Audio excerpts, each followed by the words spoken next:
नमस्कार, मैं खुशहाल सिंह देव कृपा क्लासेज से। और आज हमारे पास फिजिक्स भौतिक विज्ञान का एक टॉपिक है मैकेनिकल एनर्जी, यांत्रिक ऊर्जा।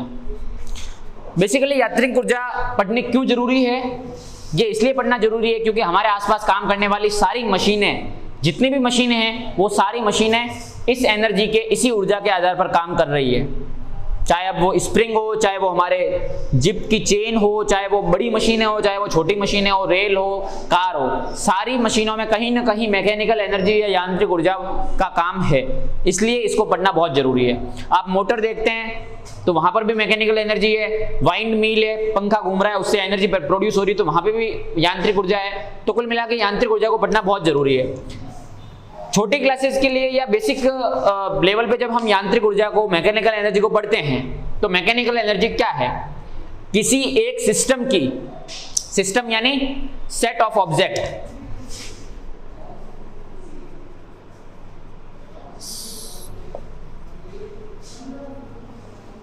सेट ऑफ ऑब्जेक्ट्स, व्यवस्था जिसको बोल सकते हैं, सिस्टम का अर्थ।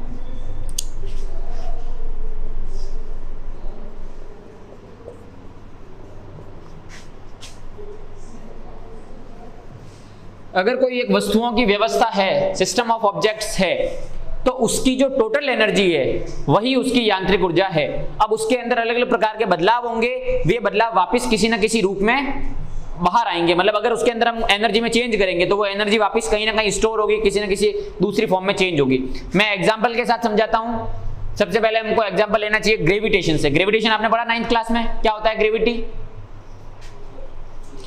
ग्रेविटी एक ऐसा फोर्स है, गुरुत्वाकर्षण बल जिसको बोलते हैं, वो एक ऐसा फोर्स है जो कोई भी दो ऑब्जेक्ट्स के बीच में लगता है। हो सकता है आपको सोच के अजीब लगे कि हमारे और आपके बीच में क्यों नहीं लग रहा है। लग रहा है। कोई भी दो वस्तुओं के बीच में, किन्हीं भी दो ऑब्जेक्ट्स के बीच में ग्रेविटेशन फोर्स लगता है। ग्रेविटेशन फोर्स का वास्तविक मतलब क्या है? ग्रेविटेशन फोर्स कोई भी दो ऑब्जेक्ट के बीच में लगेगा, लेकिन किसकी वजह से लगता है? ये फोर्स लगता है उन ऑब्जेक्ट्स के भार की वजह से, द्रव्यमान की वजह से। उनका जो मास है, उस मास की वजह से जो फोर्स काम कर रहा है उसको बोलते हैं ग्रेविटेशन फोर्स। ये आपने 9th में पढ़ा है, 11th में भी पढ़ा है। किसकी वजह से काम कर रहा है? उसके द्रव्यमान यानी उसके मास की वजह से। अब हमारे और आपके बीच में ग्रेविटेशन फोर्स लग रहा है, तो हम दोनों आप दूसरे से खींच क्यों नहीं रहे? ये बोर्ड मेरे को क्यों नहीं खींच रहा, मैं इस बोर्ड को क्यों नहीं खींच रहा? फोर्स तो लग रहा है, लेकिन हम दोनों का भार इतना कम है, हमारा मास इतना कम है, द्रव्यमान इतना कम है कि वो फोर्स बहुत कमजोर हो जाता है। गुरुत्वाकर्षण बल बहुत कमजोर फोर्स है, ग्रेविटी फोर्स बहुत कमजोर है, तो तब तक हमको दिखाई नहीं देता या हमको तब तक हम उसको महसूस नहीं कर सकते जब तक हमारे पास बहुत ज्यादा भार के ऑब्जेक्ट ना हो। पृथ्वी का भार बहुत ज्यादा है, मून का भार बहुत ज्यादा है, चंद्रमा का, सन का भार बहुत ज्यादा है, तो वहां पर हमको ग्रेविटी फोर्स महसूस होता है। हमारा भार कितना? 70 किलो, 50 किलो, बोर्ड 15-20 किलो का होगा। ये छोटी मोटी सी भार है, इन भार के ऊपर ग्रेविटी फोर्स का असर नजर नहीं आता है। लगता तो है लेकिन महसूस नहीं होता है। तो ग्रेविटी फोर्स के संबंध में मैं यांत्रिक ऊर्जा के बारे में बताऊंगा आपको। सबसे पहले मान लीजिए एक बॉल है जो यहां पर है और यहां पर जमीन है। बॉल कहां पर है? यहां पर। जब मैंने जमीन से उस बॉल को ऊंचा उठाया तो उस बॉल के अंदर एक एनर्जी स्टोर होगी, एक ऊर्जा होगी जो इस बॉल के अंदर, इसके अंदर स्टोर हो जाएगी बॉल के अंदर। तो उस ऊर्जा का नाम होता है पोटेंशियल एनर्जी। अब पोटेंशियल एनर्जी क्या है? नाम आ गया है तो मैं डेफिनेशन बता देता हूं और समझा देता हूं पोटेंशियल एनर्जी क्या है।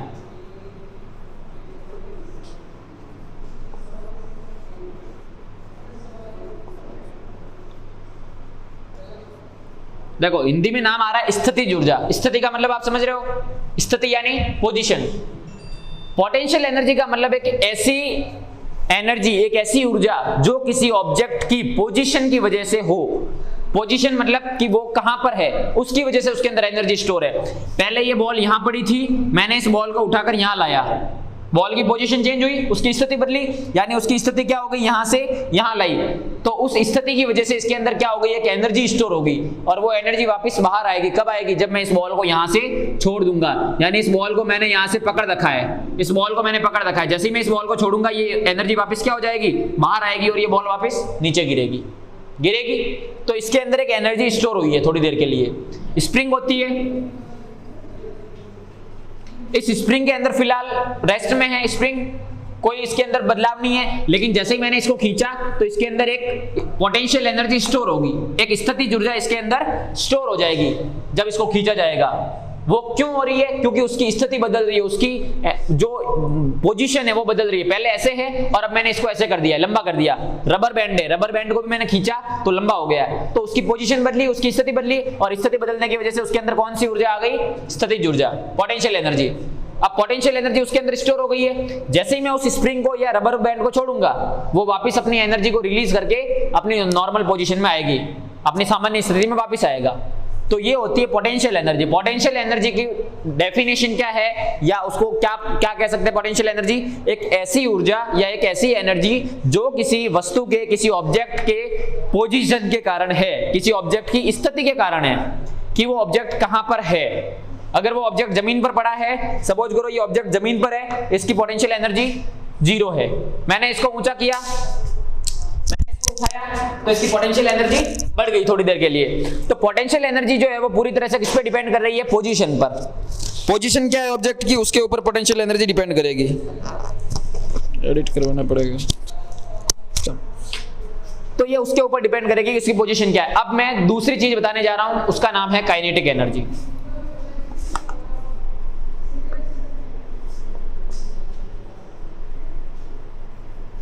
काइनेटिक एनर्जी यानी गतिज ऊर्जा। हिंदी की डेफिनेशन, हिंदी का नाम देख के आपको समझ में आ जाएगा कि एनर्जी का मतलब क्या कह रहा है। यहां पर क्या है? गतिज। गति यानी चलना, गति यानी मोशन होना। तो गतिज ऊर्जा का मतलब किससे है? मोशन से। किसी ऑब्जेक्ट, जब कोई ऑब्जेक्ट गति कर रहा है, जब कोई वस्तु चल रही है, कोई ऑब्जेक्ट मोशन कर रहा है, तो उसकी वजह से उसके अंदर जो एनर्जी है वो क्या है? उसकी काइनेटिक एनर्जी है। गाड़ी चल रही है तो उसके अंदर कौन सी एनर्जी है? काइनेटिक एनर्जी है। आया समझ में? तो जब कोई गाड़ी चल रही है, कोई ऑब्जेक्ट चल रहा है, किसी वस्तु में गति हो रही है, तो उसके अंदर कौन सी ऊर्जा है उस वक्त? गतिज ऊर्जा। तो अब मैकेनिकल एनर्जी का कॉन्सेप्ट आता है। मैकेनिकल एनर्जी क्या है? मैकेनिकल एनर्जी स्थितिज ऊर्जा और गतिज ऊर्जा का प्लस है। स्थितिज ऊर्जा और गतिज ऊर्जा दोनों को जोड़ा जाता है तो यांत्रिक ऊर्जा बनती है। मैकेनिकल एनर्जी क्या है? Mechanical energy is the sum of kinetic and potential energy.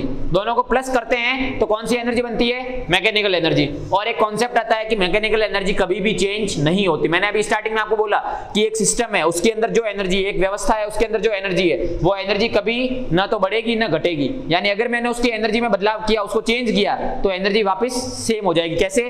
Spring को खींचा, एनर्जी उसके अंदर दी, वो एनर्जी वापस चेंज होकर नॉर्मल फॉर्म में आ गई। मतलब उसकी मेन एनर्जी चेंज हुई क्या? नहीं हुई। तो उसकी जो ओरिजिनल एनर्जी है वो कभी चेंज नहीं होगी। जो उसकी वास्तविक ऊर्जा है वो वास्तविक ऊर्जा ही यांत्रिक ऊर्जा है, और वो कभी नहीं बदलती है। वो कभी पोटेंशियल एनर्जी में चेंज होगी, कभी काइनेटिक एनर्जी चेंज होगी, लेकिन कुल मिला के फाइनली वापस सेम आ जाएगी। आया समझ में? तो अब बॉल की बात करते हैं। पहले बॉल कहां थी? पहले बॉल जमीन पर पड़ी थी। जब बॉल जमीन पर पड़ी है तो इसकी पोटेंशियल एनर्जी कितनी है? 0 पोटेंशियल एनर्जी, गति स्थितिज ऊर्जा। और इसकी काइनेटिक एनर्जी भी कितनी है? 0। मतलब ये सिस्टम है, उसकी एनर्जी 0 है। इसके अंदर अभी फिलहाल कोई एनर्जी हम नहीं है। सही है, कोई इसके अंदर एनर्जी नहीं है, कोई इसके अंदर ऊर्जा नहीं है। अब मान लो इस बॉल को मैंने ऊपर उठाया, तो मतलब इस बॉल की पोजीशन को मैंने चेंज किया, स्थिति को बदला। ये बॉल उठाकर मैं कहां लेके आया? यहां पर। इस बॉल की स्थिति बदल गई, इस बॉल की पोजीशन चेंज हुई, और पोजीशन चेंज होने की वजह से कौन सी एनर्जी आती है इसके अंदर? Potential energy. अब मैं जब इसको ऊपर ऊंचा ले रहा था, जब मैं इस चीज को ऊपर उठा रहा हूं, तो क्या कर रहा हूं? मैं इसका मोशन कर रहा हूं।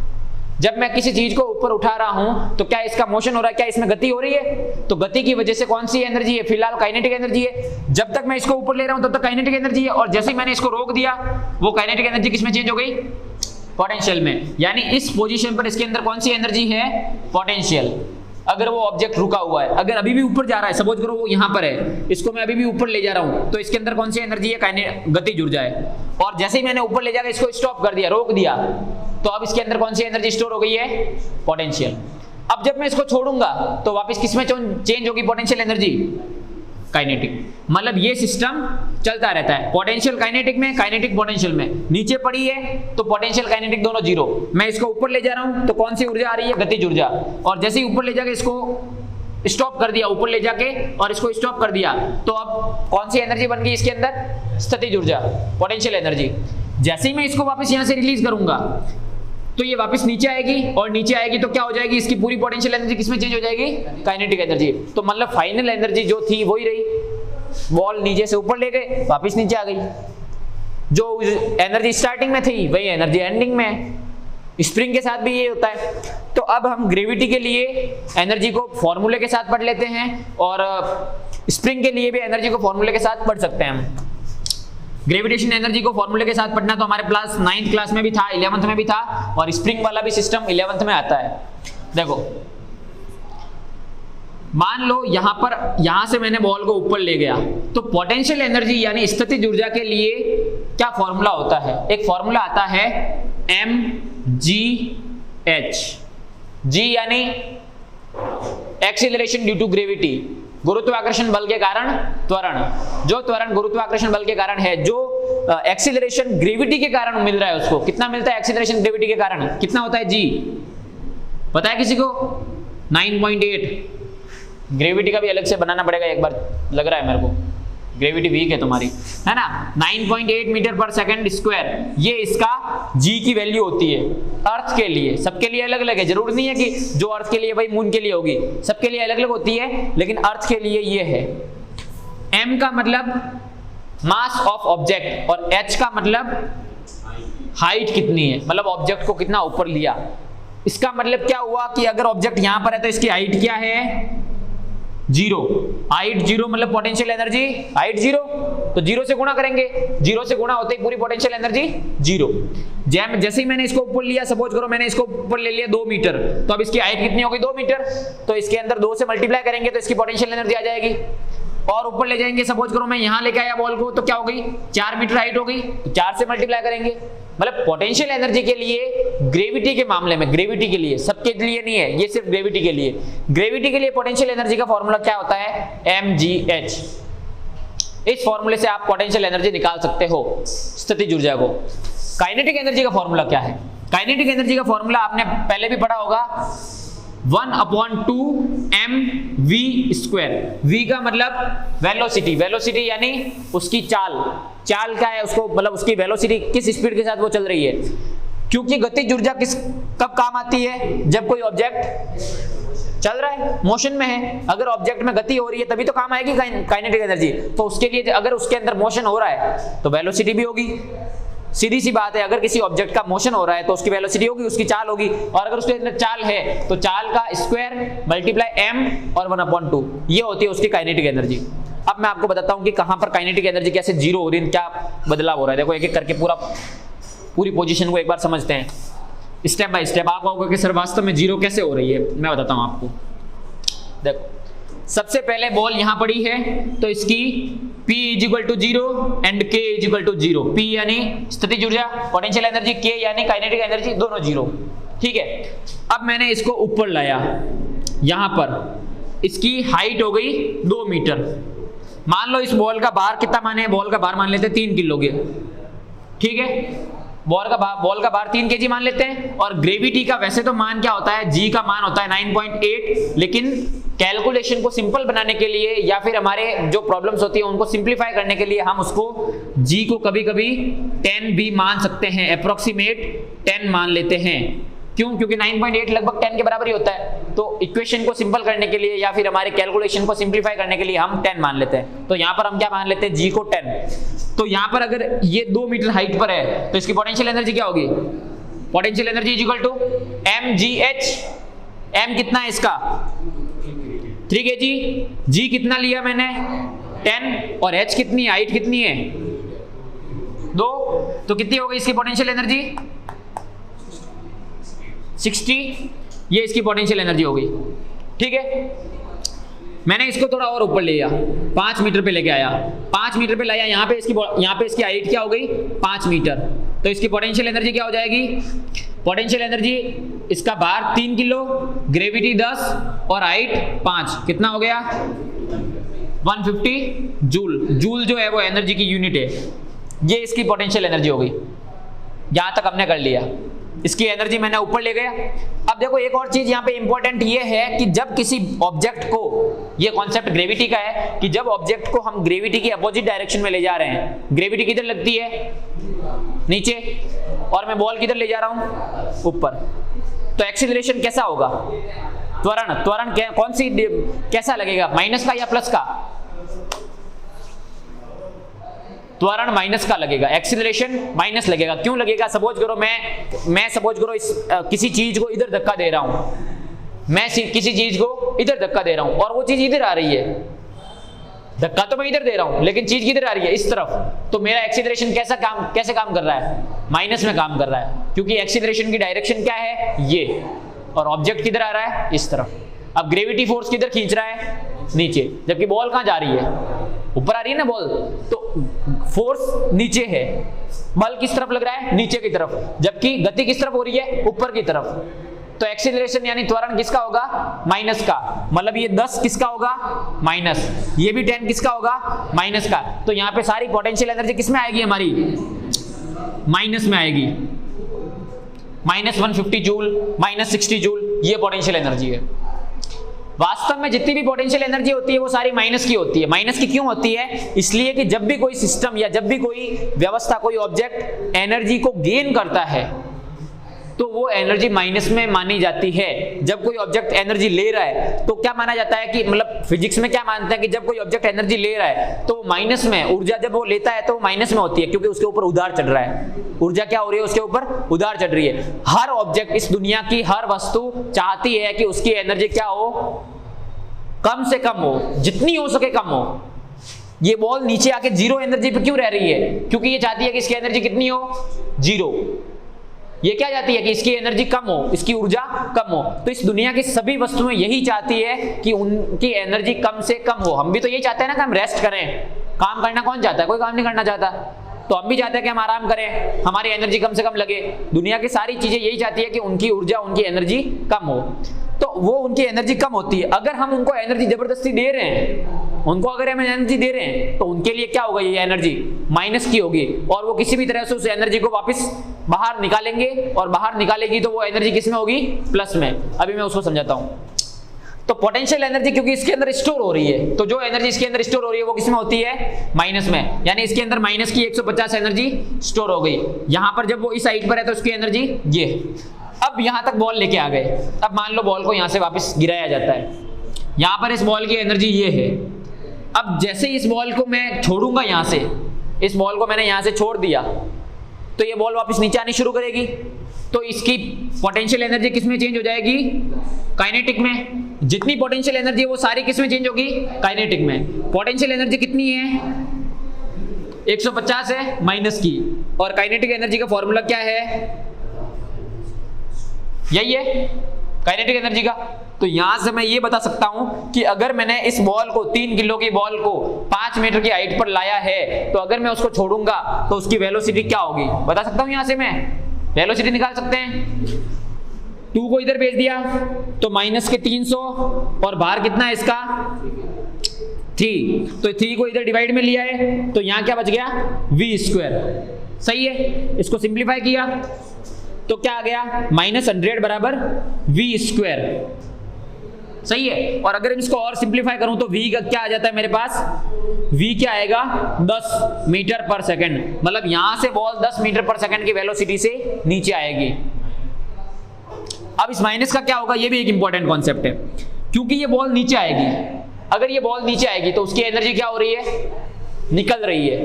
पोटेंशियल एनर्जी स्टोर हुई थी, वो एनर्जी वापस बाहर निकल रही है। तो एनर्जी बाहर निकल रही है, इसलिए ये माइनस का क्या हो जाएगा इसके अंदर, यहां से वेलोसिटी जो है, क्योंकि ये v² है तो v² की 2 वैल्यू हो सकती है, प्लस भी हो सकता है माइनस भी हो सकता है। हम यहां पर वेलोसिटी प्लस में लेंगे क्योंकि ग्रेविटेशन किधर लग रहा है, प्लस में। बॉल किधर जा रही है, नीचे, तो कौन सी डायरेक्शन होगी, प्लस की। तो इसकी वेलोसिटी होगी ये। मान लो ये बॉल नीचे चलते चलते यहां पर आ गई तो इसकी आधी पोटेंशियल एनर्जी खत्म हो गई। यहां पर तो ज्यादा एनर्जी थी ना, यहां पर आएगी तो उसकी एनर्जी कम हो जाएगी। अगर उसकी एनर्जी कम होगी तो उसकी वेलोसिटी भी क्या होगी, धीरे धीरे। अब सपोज करो ये 2 मीटर हाइट पर है, तो 2 मीटर हाइट पर उसकी पोटेंशियल एनर्जी कितनी है, -60। -60 बराबर 1/2 इंटू मास कितना है 3 और वेलोसिटी स्क्वायर। 2 को इधर भेजा, 3 को अपन में भेजा, तो 60 into 2 divide by 3 is equal to v square. कितना हो गया? 40 आया वी स्क्वायर। तो वेलोसिटी क्या आएगी? वेलोसिटी आएगी √40, या √40 को क्या ले सकते हैं, क्या लिख सकते हैं? 2√10। तो 2√10 मीटर पर सेकंड इसकी वेलोसिटी यहाँ होगी, और फाइनली जब वो यहाँ पहुंचेगी तो उसकी वेलोसिटी कितनी हो जाएगी? क्योंकि जमीन पे आके 0 हो जाएगी वेलोसिटी, तो वेलोसिटी 0, तो काइनेटिक एनर्जी भी 0 और पोटेंशियल एनर्जी भी 0। तो यहां से शुरू हुई, जैसे जैसे ऊपर गई उसके अंदर एनर्जी स्टोर हुई। एनर्जी स्टोर होती है तो एनर्जी किसमें होती है? माइनस में। एनर्जी जो स्टोर हो रही है, क्योंकि वो एनर्जी को उधार ले रहा है, बाहर से एनर्जी को क्या ले रहा है? उधार ले रहा है, तो उसके ऊपर एनर्जी किसमें आ रही है? माइनस में। जैसे ही वो एनर्जी को वापस बाहर छोड़ेगा तो वो एनर्जी किसमें होगी? प्लस में, और नीचे आकर वापस उसकी एनर्जी कितनी हो जाएगी? 0। मतलब इसकी फाइनल मैकेनिकल एनर्जी, यांत्रिक ऊर्जा कितनी है? 0। 0 से शुरू हुए और 0 पे वापस आए। यही किसी भी सिस्टम में होता है, दुनिया की सारी मशीनें यही काम करती है, और इसी चीज को ध्यान में रखकर सारे काम किए जाते हैं। इसके ऊपर आईआईटी लेवल में भी कई बार क्वेश्चंस आते हैं कि एक बॉल को आपने इतना ऊपर उठाया, यहां से आपने उस बॉल को छोड़ दिया, ये बॉल अपनी आधी हाइट कवर कर चुकी है, अब बताइए इस बॉल की वेलोसिटी क्या होगी? ऐसे सवाल आईआईटी लेवल में या और भी कई आगे एग्जाम्स में आते हैं। तो आपको 2 चीजें ध्यान में रखनी है। पोटेंशियल एनर्जी का फॉर्मूला होता है mgh, और काइनेटिक एनर्जी का फॉर्मूला होता है 1/2 mv²। ये भी ध्यान रखना है कि पोटेंशियल एनर्जी किसमें आती है? ज्यादातर माइनस में आती है। इसलिए माइनस में आती है क्योंकि वो उसकी स्थिति के कारण है, हम उसको हिला रहे हैं और उसको हिलाकर जबरदस्ती एनर्जी दे रहे हैं। पोटेंशियल एनर्जी क्या कर रहे हैं? हम उसको जबरदस्ती दे रहे हैं। स्प्रिंग को भी मैं खींच रहा हूँ, स्प्रिंग तो सीधी सीधी पड़ी है, पर मैं उसको जबरदस्ती एनर्जी दे रहा हूँ, तो उसके अंदर एनर्जी स्टोर हो रही है, तो वो पोटेंशियल एनर्जी किसमें आएगी? माइनस में। जैसे ही मैं छोड़ूंगा तो उसकी सारी एनर्जी वापस चेंज हो जाएगी। तो ये पूरा मैकेनिकल एनर्जी का कॉन्सेप्ट था जो 9, 10, 11, 12 में सब जगह काम आएगा। तो फाइनली हमने क्या सीखी? 2 चीजें सीखी। काइनेटिक एनर्जी का मतलब क्या है? गतिज ऊर्जा का मतलब, गतिज ऊर्जा वह ऊर्जा है जो ऊर्जा किसी ऑब्जेक्ट के मोशन के वक्त होती है। जो अगर ऑब्जेक्ट चल रहा है, अगर ऑब्जेक्ट गति कर रहा है, कोई वस्तु गति कर रही है, तो उस वक्त उसके अंदर कौन सी ऊर्जा है? उसका नाम है काइनेटिक एनर्जी। स्थितिज ऊर्जा, पोटेंशियल एनर्जी क्या है? उसकी पोजीशन की वजह से, कि उस ऑब्जेक्ट की पोजीशन क्या है, वो नीचे पड़ा है तो उसकी पोटेंशियल एनर्जी 0 है, मैंने उसको जबरदस्ती ऊपर लाया तो उसकी पोटेंशियल एनर्जी बढ़ गई, मैं उसको वापस नीचे लाऊंगा तो उसकी पोटेंशियल एनर्जी वापस घट जाएगी। मतलब पोटेंशियल एनर्जी या स्थितिज ऊर्जा किसकी वजह से बदल रही है? उसकी स्थिति की वजह से। और दोनों का प्लस क्या है? दोनों का प्लस मैकेनिकल एनर्जी है। जब स्टार्टिंग में हमने लिया था यहाँ पर, तो यहाँ पर भी उसकी मैकेनिकल एनर्जी 0 थी। हम आगे जाएंगे, यहाँ पर हमने निकाला, यहाँ पर उसकी मैकेनिकल पोटेंशियल एनर्जी क्या थी? माइनस की 60, और यहाँ पे इसकी काइनेटिक एनर्जी क्या आ रही थी? प्लस की 60। तो दोनों का प्लस क्या हो रहा था? 2 मीटर हाइट पर। जब हाइट 2 मीटर थी ना, h=2 जब मैंने बताया था आपको, तो h=2 पे पोटेंशियल एनर्जी कितनी थी? -60, और काइनेटिक एनर्जी कितनी थी? +60। तो क्या हो रहा है? टोटल मैकेनिकल एनर्जी कितनी आ रही है? 0 आ रही है। जब मैं इसको 5 मीटर हाइट पे ले गया, 5 मीटर पे h=5 मीटर था, तो वहां पे भी पोटेंशियल एनर्जी कितनी थी? -150 आ गई थी। काइनेटिक एनर्जी कितनी हो गई थी? प्लस की 150। मैकेनिकल एनर्जी फाइनली कितनी आई? 0। तो मैकेनिकल एनर्जी तो चेंज हुई नहीं, या तो काइनेटिक एनर्जी है या पोटेंशियल एनर्जी है, और वो दोनों एक दूसरे को कैंसिल करके कितना बना रही है? 0। तो इस दुनिया के सारे ऑब्जेक्ट कम से कम मैकेनिकल एनर्जी रखना चाहते हैं, और वो अपनी मैकेनिकल एनर्जी को कम करने के लिए क्या करते हैं? एनर्जी को रिलीज करते हैं। कौन सी एनर्जी को? जो एनर्जी उन्होंने गेन की है। आया समझ में? यही हमारा मोटर के अंदर काम होता है। मोटर होती है, मोटर के हमने इलेक्ट्रिसिटी दी, तो इलेक्ट्रिसिटी की वजह से मोटर की जो अंदर स्प्रिंग होती है और जो मैग्नेटिक फील्ड होता है, उसकी एनर्जी बढ़ जाती है। तो उस एनर्जी को कम करने के लिए क्या होता है? मोटर का पंखा घूमना शुरू करता है, और वो सारी एनर्जी किसमें चेंज होती है? काइनेटिक एनर्जी में। तो मोटर क्या चाहती है? मोटर चाहती है कि उसकी एनर्जी कम हो, वो इलेक्ट्रिक एनर्जी को, यानी ये जो विद्युत ऊर्जा है, विद्युत ऊर्जा को स्टोर नहीं करना चाहती। मोटर में भी ये होता है ना, मोटर के अंदर दोनों तरफ मैग्नेट लगे होते हैं, बीच में एक स्प्रिंग लगी हुई होती है, दोनों तरफ मैग्नेट होते हैं। तो जैसे ही हमने उसके अंदर उस स्प्रिंग के अंदर हमने इलेक्ट्रिसिटी फ्लो करवाई, विद्युत ऊर्जा दी, तो उस स्प्रिंग के अंदर क्या आ जाएगी? एक एनर्जी मिल जाएगी, और उसके अंदर धीरे धीरे उसकी एनर्जी बढ़ने लगेगी। तो वो स्प्रिंग चाहेगी कि अपनी एनर्जी वो वापस कम करे, और उस एनर्जी को कम करने के लिए स्प्रिंग क्या करेगी? स्प्रिंग घूमेगी, और स्प्रिंग को घुमाकर वो पंखा भी धीरे धीरे घूमेगा। तो दुनिया की सारी चीजें ये चाहती है कि उनकी एनर्जी कम से कम हो, और उस एनर्जी को कम करने के लिए वो एनर्जी को छोड़ती है। वो प्लस में होती है, अगर उनको एनर्जी मिल रही है तो वो माइनस में है। लास्ट में जाके उनकी एनर्जी जो मतलब फाइनल जो एनर्जी होती है वो उसका नाम क्या है, यांत्रिक ऊर्जा, मैकेनिकल एनर्जी। मैकेनिकल एनर्जी क्या है, काइनेटिक एनर्जी और पोटेंशियल एनर्जी का प्लस। तो इसको आप अपनी लाइफ में और भी बहुत सारी जगह इस्तेमाल कर सकते हैं। Thank you, have you a nice day.